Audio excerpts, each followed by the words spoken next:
What's up, everybody? Just wanted to drop a quick video of a suppressor review, which I haven't really done anything suppressor related in a while. But I want to do a quick review of this can, which is the B&T SRBS556. This is the silencer shop special one that comes with a direct thread mount. But as you can see here, I have a Reardon Atlas on it. So where I came into this, I bought it in October of 24. And I probably have about 1,000, maybe 1,500 rounds through it, but I honestly don't keep super close track to suppressors because they bounce around on different hosts, but estimated probably 1,000 to 1,500 rounds on it.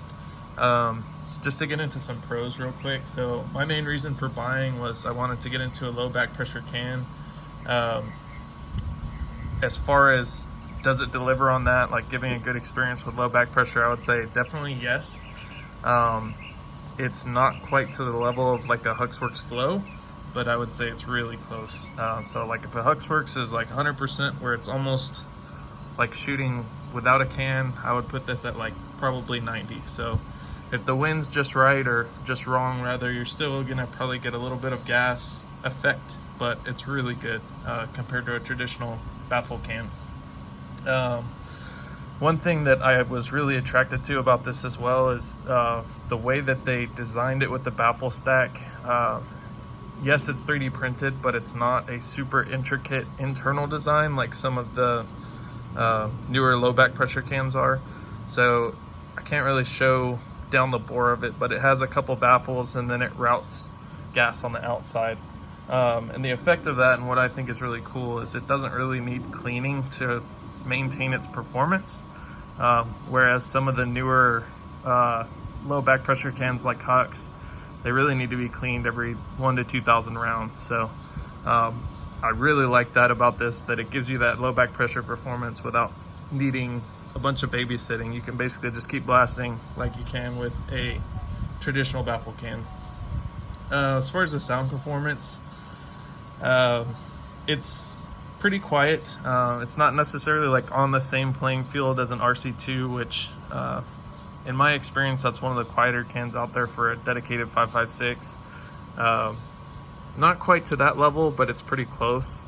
And compared to, say, like the Hux Flow, again, not to keep bringing up that can, but compared to the Hux Flow, I would say it's pretty significantly quieter than that one. Another thing that I really like is the with that printed design, they still managed to do it in Inconel. So it should be super robust. At least if it holds up to what B&T is talking about, it should be super robust and hold up for a lot of rounds without degrading or having any issues in that department. I also like that they went with the hub mount. It just gives you versatility. Again, I really like the Atlas mounts, so that's what I went with. And if some newfangled thing comes out soon that I like better, I can always swap it out. So I do appreciate them going with the hub. As far as flash signature, it's not a huge thing on my list, but it is, at least in other people's testing, it shows like it appears to have fairly low flash signature, so I would put that in the pros column. One of the big things as well is among the low back pressure cans, it's probably the cheapest out there right now, from the bigger manufacturers at least. And I want to say when I bought this from Silencer Shop, it was like $850 or $950 maybe with a free tax stamp. So essentially it's like $200 off, but I think the effective price was around $700. So in a market where the next step up is probably $200 to $300 more, I appreciated that it's not super expensive. And I think one of the ways that they can do that is it is sort of a blend between traditional baffles, but also giving you low back pressure. So it's not a super intricate design, but it still works well. Moving on to some of the cons. Unfortunately, it is super big and heavy. So I have here on the table, this is a Turbo K, just to give you a little bit of size comparison. And this has the Atlas XL, so that sticks out a little further. But if you line up the hub interface to the other hub interface, you can see it is significantly larger. Also weighs a lot more, so there's a trade-off there. on like 10.5, 11.5, 12.5 barrel lengths, you really don't notice it too much. But when you start talking about 14.5 and up, you do really start to notice that size and weight. So something to be aware of. Another con, that's not a biggie, but they don't have any kind of spanner wrench or tool that comes in the box. So it has these cutouts for using a spanner wrench to tighten stuff up, but B&T doesn't include a tool. I haven't really looked into it super in depth, but I haven't, just in some quick searching, I haven't seen any tools either. So I used I think they're called box blocks, to where I basically just clamped it. But doing that, it was harder to get enough torque where the mount stayed on. And I don't personally rock set stuff. I just put anti-seize and torque it. And I did have a little bit of an issue with it coming loose the first time. I think there's enough carbon and stuff in there now. Haven't had any issues lately, but just something to be aware of. One more thing, again, I don't think it's gonna be able to focus down the bore, but I am seeing some erosion on the blast baffle.